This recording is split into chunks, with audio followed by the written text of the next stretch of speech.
नमस्कार दोस्तों, स्वागत है आप सबका हमारे YouTube channel digital Hindi teaching में। आप हमारे चैनल को सब्सक्राइब करके घंटी का बटन दबा लें ताकि आपको आने वाले हर वीडियो का नोटिफिकेशन प्राप्त हो सके, आपको हर वीडियो मिल सके।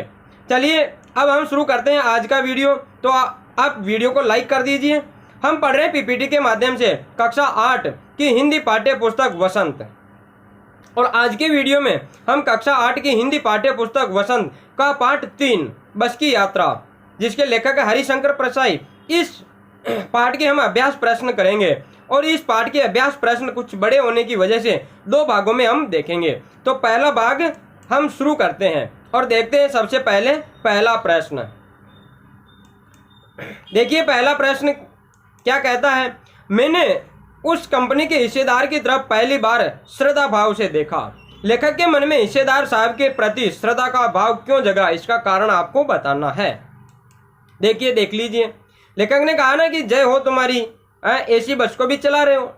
लेखक के मन में बस कंपनी के हिस्सेदार साहब के लिए श्रद्धा भाव इसलिए जग गया, श्रद्धा इसलिए जग गई कि वह टायर की स्थिति से परिचित होने के बावजूद भी, टायर की स्थिति जानने के बावजूद भी बस को चलाने का साहस जुटा रहा था। बस चलने लायक नहीं थी, लेकिन फिर भी क्या कर रहा है, उस बस को चलाने का प्रयास कर रहा है। कंपनी का हिस्सेदार अपनी पुरानी बस की खूब तारीफ कर रहा था। बस की स्थिति जानती है कि बस डंकी नहीं है, लेकिन फिर भी तारीफ करता जा रहा है।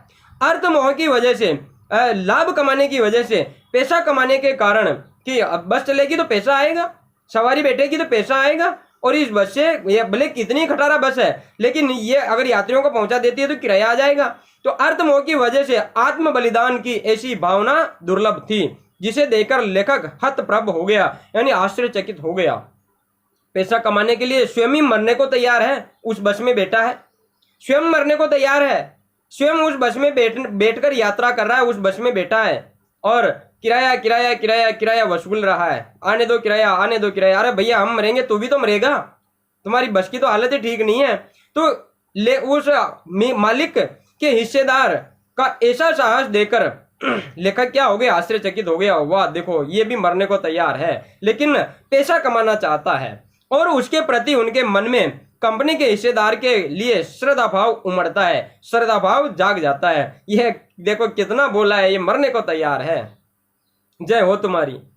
लेखक को तो उनके साहस और बलिदान की भावना को देखकर ऐसा लग रहा था कि उन्हें किसी क्रांतिकारी आंदोलन का नेता होना चाहिए, ऐसा उन्हें महसूस हो रहा था। लोगों ने सलाह दी कि समझदार आदमी इस शाम वाली बस से सफर या यात्रा नहीं करते हैं। तो लोगों ने ऐसी सलाह क्यों दी, इसका कारण आपको लिखना है। लोग कह रहे थे, लेखक जाने को तैयार थे कि भाई शाम की 4 वाली बस से चलते हैं, लेकिन लोगों ने मना कर दिया, इस बस से मत जाना। तो लोगों ने लेखक को यह सलाह इसलिए दी क्योंकि वे लोग जानते थे कि बस की हालत बहुत ही खराब है, बस बहुत ज्यादा खराब है। बस का कोई भरोसा नहीं कि यह बस कब और कहां रुक जाए, और इसके ठीक होने की भी संभावना बहुत कम थी। बस कहीं भी खराब हो सकती है रास्ते में, और ठीक भी हो और न भी हो। शाम बीते ही रात हो जाती है। शाम का समय तो ऐसे चुटकियों में निकलता है, और रात रास्ते में कहाँ बितानी पड़ जाए इसका कुछ पता नहीं। बस रात कहाँ रुकेगी, कहाँ जाकर खराब होगी, कोई जंगल में जाकर खराब होगी जहाँ शेर चीते ऐसे जानवर रहते हो, वहां जाकर खराब हो गई तो, और ठीक ही नहीं हुई तो रात वहीं बितानी पड़ेगी। ये उनके अनुसार, उन लोगों के अनुसार तो ये बस क्या है, डाकिन है, ये तो खाने वाली है, ये मार देने वाली बस है, इसलिए इस बस में सफर नहीं करते, ऐसे लोगों ने सलाह दी। ऐसा जैसे सारी बस ही इंजन है और हम इंजन के भीतर बैठे हैं। लेखक को ऐसा क्यों लगा, इसका कारण आपको लिखना है। लेखक ने कहा ना कि ये बस पूरी वाइब्रेट कर रही है, पूरी धूज रही है। लेखक को लगा कि ओह हम तो इंजन के भीतर बैठ गए, ये बस नहीं है पूरा इंजन है। ऐसा जैसे सारी बस ही इंजन है और हम इंजन के भीतर बैठे हैं। लेखक को ऐसा इसलिए लगा, लेखक ने ऐसा इसलिए कहा क्योंकि जब बस चालक ने इंजन स्टार्ट किया तो उस समय बस के इंजन में कंपन होना चाहिए था, केवल इंजन में कंपन होना चाहिए था। यहाँ तो पूरी बस ही झनझनाने लगी, पूरी बस ही धूजने लगी। केवल इंजन में कंपन होना चाहिए था, लेकिन पूरी बस ही कंपन कर रही है, पूरी बस ही धूज रही है। तो लेखक को ऐसा प्रतीत हुआ कि पूरी बस ही इंजन है, पूरी बस ही धूज रही, तो इंजन धूजता है भाई, तो यहाँ तो ये पूरी बस ही दूज रही है, तो ऐसा लग रहा है कि ये पूरी बस ही क्या इंजन पूरी बस ही दूज रही है, मानो वह बस के भीतर न बैठकर इंजन के भीतर बैठ गए हो। लेखक क्या सोच रहा है, जैसे कि वह इंजन के भीतर बैठा हुआ है, बस के भीतर बैठा हुआ नहीं है, इंजन के भीतर बैठा हुआ हो। अर्थात इंजन के स्टार्ट होने पर इंजन के पुर्जा की भांति बस के यात्री हिल रहे थे। बस के यात्री क्या कर रहे हैं, जैसे पूरी बस ही इंजन है और ये जो यात्री बैठे हुए हैं ना, ये इंजन के पुर्जे हैं और इंजन के पुर्जे दूजते हैं, इंजन के पुर्जे हिलते हैं, वैसे ये यात्री हिल रहे हैं। पूरी बस में कंपन हो रहा था। ये पूरी है, बुरी नहीं है। पूरी बस में कंपन हो रहा था, यहां तक कि खिड़कियों के कांच भी पूरे जोर से हिल रहे थे, वह भी टूटे हुए कांच थे और पूरे जोर से हिल रहे हैं। गजब हो गया, गजब हो गया, ऐसी बस अपने आप चलती है। लेखक को ये सुनकर हैरानी क्यों हुई, गजब हो गया, ऐसी बस अपने आप चलती है। तो लेखक को ये बात सुनकर हैरानी आश्चर्य क्यों हुआ। बस की वर्तमान स्थिति देखते हुए इस प्रकार का आश्चर्य व्यक्त करना स्वाभाविक ही था। हर कोई आश्चर्य करता, क्योंकि ऐसी बस जो चलने लायक नहीं है उसके लिए करेंगे अपने आप चलेगी। देखने से लग नहीं रहा था कि बस चलती भी होगी, परंतु जब लेखक ने बस के हिस्सेदार से पूछा तो उन्होंने कहा, अजी चलेगी जी, क्यों नहीं चलेगी, बस चलेगी नहीं, अपने आप चलेगी। ये सुनकर लेखक हैरान हो गया, आश्चर्यचकित हो गया। लेखक ने पूछा बस के हिस्सेदार साहब से, अजी बस चलती भी है क्या? उन्होंने कहा, चलती क्यों नहीं है, चलेगी। मैं हर पेड़ को अपना दुश्मन समझ रहा था। लेखक पेड़ों को अपना दुश्मन क्यों समझ रहा था? लेखक कह रहा था ना कि सामने से पेड़ आ रहा है, अरे अरे अरे अरे इस पेड़ से टकरा जाएगी, ये पेड़ तो मेरा दुश्मन है। तो लेखक पेड़ को दुश्मन क्यों समझ रहा था? बस की जर्जर अवस्था से लेखक को ऐसा महसूस हो रहा था कि बस की स्टीयरिंग भी टूट सकती है और ब्रेक भी फेल हो सकते हैं। बस बहुत ज्यादा पुरानी है, बस की हालत ही बहुत खराब है। ऐसे में लेखक को डर लग रहा था कि कहीं उसकी बस किसी पेड़ से टकरा न जाए।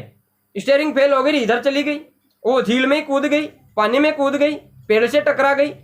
एक पेड़ निकल जाने पर दूसरे पेड़ का इंतजार करता था। एक पेड़, अरे बचे भाई, बचे बचे, इस पेड़ से तो उस सामने वाले पेड़ से तो जरूर टकराएगी ही टकराएगी, कंफर्म लग रहा है। देखो इधर इधर जा रही है बस, हल्की हल्की सी इधर जा रही है। ऐसा महसूस होता कि बस कहीं पेड़ से टकरा न जाए, दूसरे पेड़ से टकरा न जाए। एक पेड़ निकल जाता तो दूसरे पेड़ का अब इससे टकराएगी, दूसरे पेड़ का वो भी निकल गया, फिर तीसरे पेड़ का इससे तो जरूर टकराएगी, ऐसा लग रहा है। यही वजह है कि लेखक को हर पेड़ उसका दुश्मन, अपना दुश्मन लग रहा था। पेड़ हर पेड़ अपना दुश्मन लग रहा है, लेखक को अपना दुश्मन लग रहा था कि बस अनियंत्रित होकर कभी भी स्टीयरिंग फेल हुई और उधर जाकर पेड़ से टकरा सकती है। इसलिए हर पेड़ उसे क्या लग रहा है, स्वयं का दुश्मन लग रहा है। सविनय अवज्ञा आंदोलन किसके नेतृत्व में हुआ और किस उद्देश्य से हुआ और कब हुआ? इतिहास की उपलब्धता या इतिहास की उपलब्ध पुस्तकों के आधार पर आपको लिखना है। इतिहास की कुछ पुस्तकें आपको देखनी है और उसमें से सविनय अवज्ञा आंदोलन के बारे में लिखना है कि किसके नेतृत्व में हुआ, क्यों हुआ, कब हुआ था। चलिए मैं कुछ बता देता हूं आपको। सविनय अवज्ञा आंदोलन महात्मा गांधी के नेतृत्व में 1930 में हुआ और अंग्रेजी सरकार से असहयोग करने तथा पूर्ण स्वाधीनता, पूर्ण स्वतंत्रता प्राप्त करने के लिए किया गया था। भारतीय समाज वैसे ही गरीबी में दिन बिता रहा था। भारतीय समाज वैसे ही गरीब था, पहले मुगल कई आक्रमणकारी आए और लूट चुके थे, भारत गरीब हो चुका था। वे मुक्ति से नमक रोटी खाकर गुजारा कर रहे थे। तो भारत का जो समाज है वैसे ही बहुत गरीबी में था, नमक रोटी खाकर ही गुजारा कर रहा था। लेकिन यानी बहुत गरीब है, नमक रोटी खाकर गुजारा करना बहुत ज्यादा गरीब है, तो कभी नमक मिलता नहीं मिलता। अंग्रेजी सरकार ने नमक पर भी टैक्स लगा दिया। अब वैसे ही नमक बहुत कम मिल रहा था, लेकिन उस पर भी अंग्रेजों ने नमक पर भी टैक्स लगा दिया। नमक पर क्या कर दिया, टैक्स लगा दिया। नमक खाना है तो पैसे जमा कराओ, टैक्स जमा कराओ। अब नमक भी नहीं खाए क्या भाई, हमारे पास टैक्स नहीं है तो नमक नहीं मिलेगा, नमक नहीं खाए। तब इससे नाराज होकर गांधी जी ने 12 मार्च 1930 को दांडी मार्च करके नमक कानून को तोड़ा। जाकर नमक कानून, नमक स्वयं ही वहां से उठाकर क्या किया, नमक कानून, जो कानून था ना, टैक्स जमा कराना पड़ेगा तब नमक मिलेगा, बिना टैक्स दिए गांधी जी ने वहां से नमक उठा लिया और नमक कानून को तोड़ दिया। सविनय अवज्ञा इस शब्द का उपयोग व्यंग्यकार ने किस रूप में किया है? लेखक ने व्यंग्य के रूप में किया है, व्यंग्यकारी हुए लेखक। तो लेखक ने इस सविनय अवज्ञा शब्द का किस रूप में इसका प्रयोग किया है, तो आपको लिखना है। देखिए, सविनय अवज्ञा जो शब्द है इसका इस पाठ में किस प्रकार उपयोग हुआ है, व्यंग्य के रूप में उपयोग हुआ है। देखिए, सविनय अवज्ञा आंदोलन 1930 में सरकारी आदेशों की पालना न करने के लिए किया गया था। सरकार का आदेश था ना कि पहले नमक का टैक्स चुकाना है और फिर नमक प्राप्त करना है, ये सरकार का आदेश था। तो भारतीय लोगों ने गांधी जी की टीम ने उस आदेश की पालना न करने के लिए यह आंदोलन किया था। इसमें अंग्रेजी सरकार के साथ सहयोग न करने की भावना थी। अंग्रेजी सरकार के साथ में हम सहयोग नहीं करेंगे, अंग्रेजों का हम सहयोग नहीं करेंगे, क्या करेंगे, अवज्ञा करेंगे। सविनय विनय के साथ में हाथ जोड़कर हम अवज्ञा करेंगे, आपका आदेश नहीं मानेंगे जी, हम आपका आदेश नहीं मानेंगे।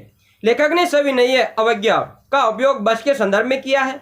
वह इस प्रतीकात्मक भाषा के माध्यम से ये बताना चाह रहे हैं कि बस विनय पूर्वक है, बस विनय पूर्वक अपने मालिक और यात्रियों से जिस प्रकार से विनय पूर्वक सविनय गांधी जी ने अवज्ञा की, आदेश की, अंग्रेजों के आदेश की, उसी प्रकार ये बस भी विनय पूर्वक अपने मालिक और यात्रियों से स्वतंत्रता का अनुरोध कर रही है। मुझे छोड़ दो भैयाओं, यात्रियों, हे मालिक, हे ड्राइवर, मुझे छोड़ दो, अब मेरी हालत नहीं रही चलने की, मुझे छोड़ दो, मुझे मत चलाओ। क्या कर रही है, स्वतंत्रता का अनुरोध कर रही है, मुझे छोड़ दो, मुझे मत चलाओ, मेरी हालत ही नहीं रही है, मैं कितनी बूढ़ी हो चुकी हूँ।